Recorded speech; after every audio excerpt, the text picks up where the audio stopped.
بس طلعت السطوح ماشي، لقيت البطتين دول خلاص كفاياهم كده برضو، قلت نخلصهم يعني هما مش هيكبر اصلك، بص عاجزين مناجرهم عامله، فانا ايه انا اذبحهم برضو، قلت بالمره طالما مسخنه الميه يلا بالمره. بص المنظر لقيتيه في جوه مؤاخذه يعني، بصوا بصوا، وانا نقول ما كسبش لي صحتها. بصوا اها الجونص وانا هنضفها.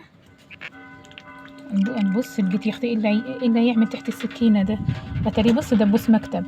بصوا ها لا اله الا الله، ونقول ما كسباناش ليه صحتها. لا حول ولا قوه الا بالله، لا حول ولا قوه الا بالله. بصوا والله ما خدت بالي وانا نعرف، انا ما عنديش الصنف ده حتى من دبابيس. يلا ربنا يلطف يا رب.